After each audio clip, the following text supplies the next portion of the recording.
Alright, listen up. Men don't get betrayed by accident. It's actually orchestrated by someone, and that someone is you. Yes, you caused your own betrayal. And before you get mad or drop a hot, nasty comment, I want you to understand how to make sure that never happens to you ever again. Because we may not realize it, but we do this unintentionally because of the following steps I'm about to show you in this video. Listen, I'm not here to rage bait you or get you to be tricked into watching this video. My goal here is simple. I'm here to save your relationship and, most importantly, your dignity. So we're on the same team. Stick around and find out how you're fucking things up. Before I go into this, I want you to understand that this isn't coming from a place of judgment. I was actually in the same position you were in. I made all the mistakes anyone can think of, and I've been betrayed more times than I can think of. I've been manipulated, I have trusted people that should not have been trusted, and most importantly, I committed to people that didn't commit to themselves, which is actually the first mistake you're making too.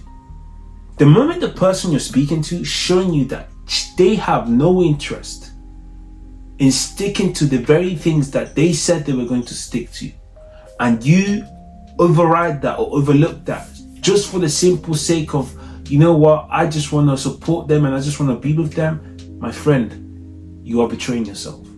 Because how are you going to commit to someone that's not going to commit to themselves? It's that simple.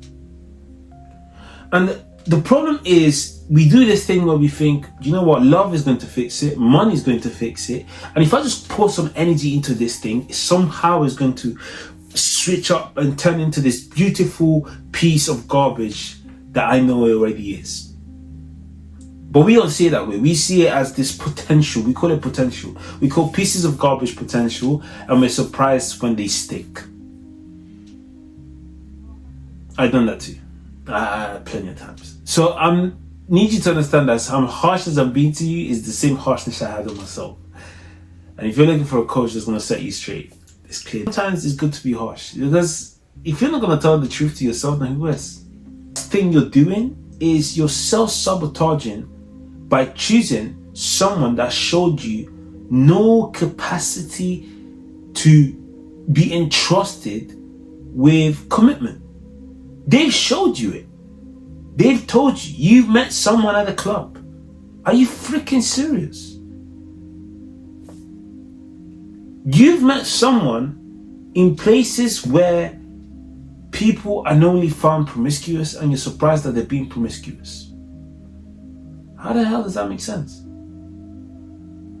I mean, don't get me wrong, they can change. Just don't be surprised when they don't. You see, the second thing you're doing is, when she disrespects you, and Dr. Orion made a video about this, the moment you start to negotiate with tantrums, you're not just in trouble because the tantrums are clearly going to take over anyway. No. You're actually creating a monster. In fact, let's step it back a bit. The reason why you're dealing with a monster is because someone saw tantrums and equated it to reward. I'm going to repeat that. Someone saw tantrums and equated it to reward. You may ask, how is that even possible? Well, sure. Imagine you're at the candy store. The child wants some sweets, but they've just been to the dentist, and the dentist said they got to stay away from them if they want to carry on having teeth. You say no. The child starts crying, the child's upset, and you stick your ground. You say no, you don't have sweets. And then it gets worse, because she or he really wants the sweets. And there you are, wondering whether you should deal with the noise, deal with the consequences of just giving them what they want. And you eventually give in. And when you give in, you signed a paper saying that as long as you show me that you're willing to make me uncomfortable, I will give you what you want. And that disrespect isn't from them. That disrespect is from you. This is why I'm saying you're the architect. You see, when a cause to an action that you have some sort of control over leads to an outcome you wanted nothing to do with, and you gave the go-ahead, then I'm sorry. I don't know in what world you wouldn't blame yourself, but you've got to. Because that child needs to have two things. Understanding that your no means no, and understanding that sweets are bad for them. That is your role as a father, as a parent. Your role is discipline, is to show the kid that they just can't have what they want because they have thrown tantrums because of it. So here are the two things that you need to be looking at. Number one, you set the standard by saying, listen, I'm not going to lie to you. Here's what's going to happen. My no is a no, and that's fine. Or my yes is a yes, and that's fine. But don't let the tantrum coexist in between those decisions. What I mean by that is that if it's a no, whether the tantrum shows up or not, it's a no. If it's a yes, don't let the tantrum show up before you say yes. If you know you're going to say yes, just say yes. Have the sweets. But next time, my no means no. Right? But either way, don't let your decisiveness be influenced by someone else's responsiveness or tantrums, because that's how you don't just create the monster, you feed the monster. And so many of us unawarely create these horrible situations that we wouldn't want to be in if we had known better. But society is not going to tell you this. Heck, I didn't even get this from my dad, and I have a great relationship with him. If I had known about the tantrum, there's so much disrespect that I simply would have never had access to. And the reason why I'm sharing this with you now is because I need you to understand that betrayal, as harsh and horrible as it is, before you become bulletproof, you must understand where the bullets are coming from. Because I'm here to tell you that it's not just putting on the vest. No, because if you don't have the helmet, they can hit the head. And this is why I'm dissecting one by one the bits and pieces that a lot of us are missing. So stop training her to understand that her tantrums equals reward. Her tantrums should equal a consequence that leads to a final outcome, which means you carry on throwing tantrums, we're done. Or you carry on throwing tantrums, or you'll be wasting your time because my answer was final a long time ago. But either way, you need to disempower the tantrums so that you can disempower the monster. Until you disempower it, you're going to carry on coexisting, living and suffering because of it.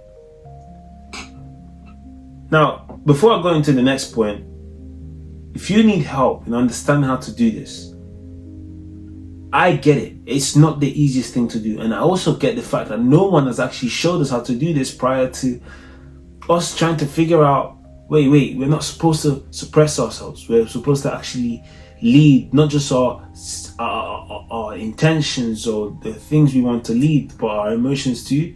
If you want to understand exactly how to gain clarity from within and unleash the amount of confidence that you're sitting on by suppressing, by keeping yourself confused, drop me a message now on either Instagram or there's an email link. Unfortunately, Instagram is making my life unnecessarily unfriendly for the time being, but that's going to change soon.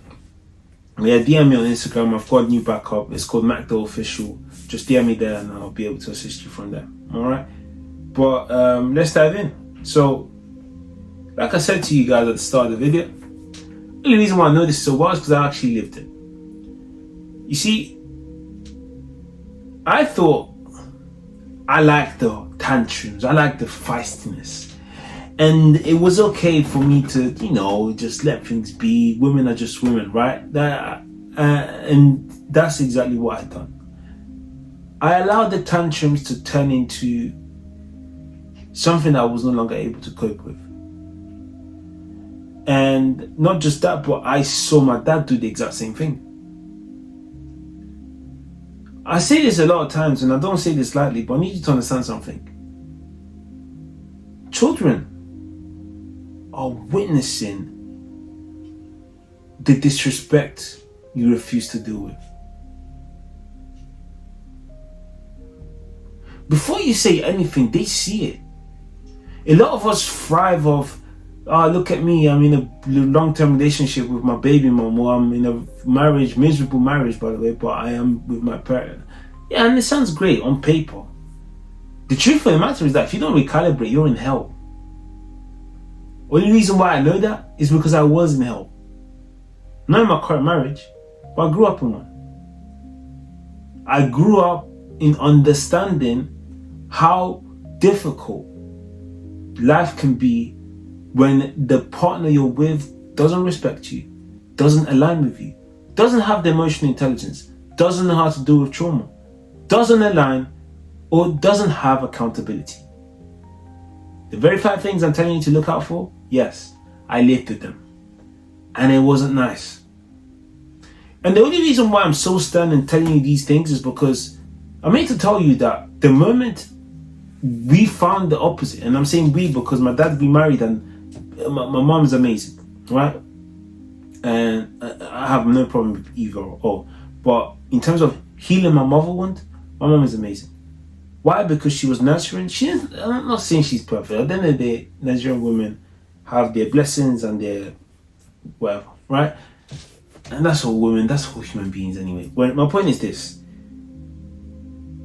Until I understood the power of vision alignment, the power of being kind to each other, the power of being accountable to each other, the power of having a leadership alignment structure.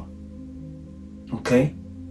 I want to say so much on emotional intelligence because at the end of the day, they still are African parents. And when it comes to emotions, we know that I think Nigeria and Africa in general is still trying to wrap their head around what exactly that is, especially for men. I mean, globally, we're looking at that, to be fair. But my point is this. Every time I try to ignore or repeat the same mistakes I saw my father make, what I saw was me betraying my own standard. Okay? I saw myself developing the ability for someone to disrespect me and be okay with it. You see, some of you think that you're just allowing things to be. Women are just being. No. You are nurturing betrayal. Because a woman that cannot respect you will not think twice about betraying you. I repeat, a woman that cannot respect you will not think twice about betraying you. Take it any way you want to take it. I need you to understand that women are like lionesses. And the moment you allow yourself to coexist with betrayal, you don't just take your crown and put it to the floor. No. You become a lamb. You become a prey. Because the message you're sending her is that I cannot create an environment where we can both be safe. So I'd rather you feel comfortable than me feel safe. I cannot create an environment where my respect can be kept intact. And when you are sending that message to that woman, what she's reading is, this man is a prey. I cannot allow this man to come into my life and maneuver or try to guide. You couldn't put the tantrum to sleep? Oh. What exactly are you doing now? You're trying to coexist with it? Oh. You are creating your own hell. And I need you to understand that hell I created for myself was when I realized that until I rebuild myself, it was going to be someone else that was going to put me or keep me in hell. I'll never forget the day I was questioning, trying to run around. Someone was not sure about me, okay? And the switch happened, right? Got over depression, started utilizing this rebuild, reframe, recalibrate system that I always talk about. And I made a simple statement. The statement was very simple. It was, listen, I understand you need to take your time in figuring things out, and I have nothing against that. But here's what's going to happen moving forward. I'm going to move on. When you're clear on what you want to do, you let me know. But for now, I'm moving on.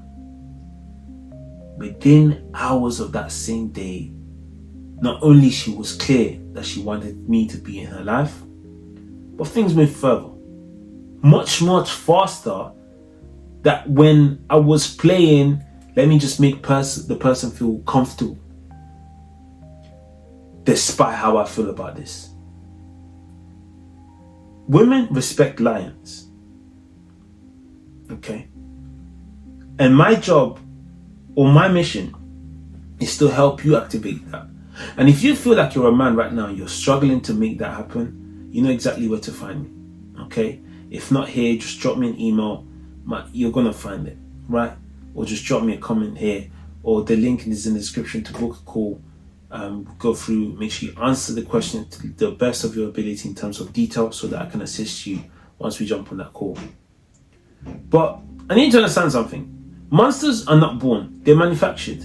And those monsters are exactly what ruin relationships, cause betrayals, and cause all sorts of horrible things to happen to you as a man. So this is, we're not going to discuss what you're doing to make that happen. We're going to discuss what you need to do to stop it from happening. You need to heal. You need to heal, and you need to fight to commit to constant growth. And that recommitment happens daily. And in that recommitment, you're saying that you are going to protect your kingdom at all costs. That the people in the kingdom are going to feel safe, even sometimes if it means for themselves. That the people in your kingdom are going to feel well nurtured, well taken care of, but most importantly, heard, listened to, valued, but guided. Once you create that kingdom, then you start moving on to the next step. Okay? Now, this is how you become bulletproof from betrayal. Okay? There are 3 laws that I want to take you through. Law number 1. Don't commit to someone that hasn't committed to themselves. No matter what you see.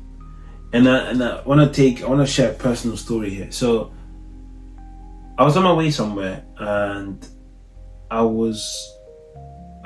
thought I was going to get there on time, but I didn't plan to the best of my ability. I planned to get there just about on time. And again, the aim should have been to get there 5 minutes early, 10 minutes early, okay?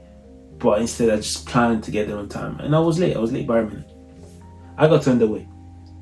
And as a black man, they're just like, what? Me? Man, come on. I'm black, right? I gave that excuse, and a lot of us do that, African timing and all sorts. But I was 1 minute late and I got turned away. And then in that same day, I heard the story of this man who traveled to Japan to have an investors meeting. And in that investors meeting, what happened was this. They had a pitch. He had a pitch to do, and within the time you're supposed to get there, he ended up getting there 8 minutes late. Most of the team left except for the main man, and he sat him down and he was like, listen, I'm curious, I want to hear about what you've got. And he told him the story. Even before he came in, he apologized and listen, I'm so sorry about my lateness. I genuinely thought I was going to make it in time, and he gave one excuse after the other. By the end of that meeting, here's what happened. The man said to him, listen, I love your story. I love everything you're doing, but you see, we are going to be great friends. And I believe that because I genuinely like your spirit. I think you're solid. And he's getting excited because clearly, right, this guy is in. He's interested. Now, this is where it all flips. He said, listen, we are going to be great friends, but we will never be business partners. Why? Because you don't commit to someone that hasn't committed to themselves.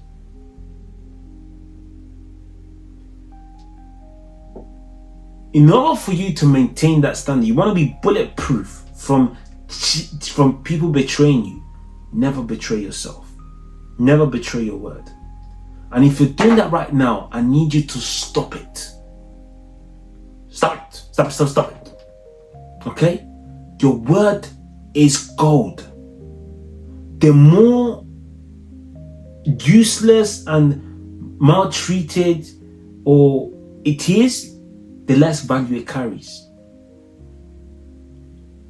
So when you utilize your words mishandedly, you just say whatever needs to be said and then you don't listen. There's a reason why people don't listen or trust liars. Their word don't mean shite. And that's exactly how you should see someone that cannot commit to themselves. Their word doesn't mean anything. Number 2, never reward disrespect with tantrums. Never reward disrespect with tantrums. Never reward disrespect with tantrums. Say it with me, I will never reward disrespect with tantrums. You see the tantrums, you observe it. Remember, you're the observer, not the observed. So as the tantrum is exposing itself, you look at it in disgust and you say, never will I tolerate this. No, the tantrum is useless to me. That is the message that you should be sending as a man. That as a man, no matter what you do, once that final word is said, it is final. Then we have low free. The journey of healing isn't this beautiful Bali trip that you go on and everyone is so nice to you and all of a sudden you discover that you came from a rough background but you do like butterflies, or that you were very cold, stone cold, and since you've healed now you're in touch with your emotions and you're soft. These misconceptions has ruining so many men from being able to access not just the right help but the right support.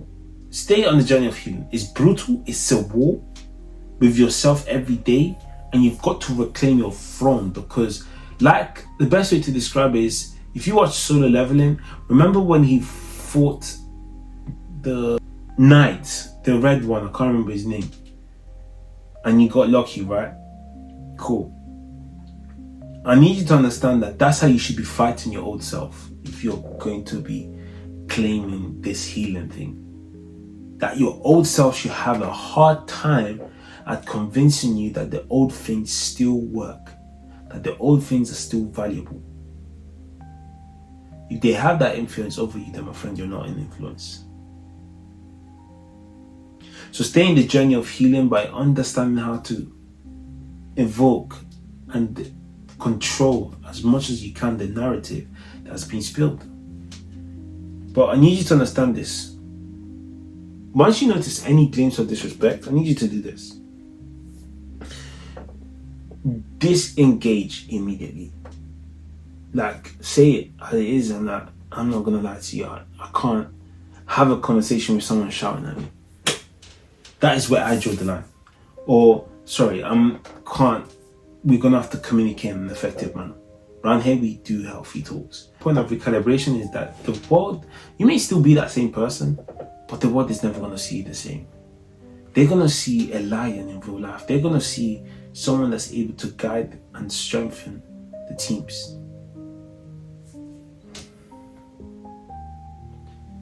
So I want to end with this. I want you to ask yourself a question. Are you training a monster, or building a culture of respect. But it starts with you. Because the truth of the matter is that you don't become bulletproof by investing in a building, but the best way to become bulletproof is not by building walls, is by building standards. I'm tired of folding, tired of creating monsters unnecessarily and losing. DM me or follow the link below, and I'll see you in the next video. Peace.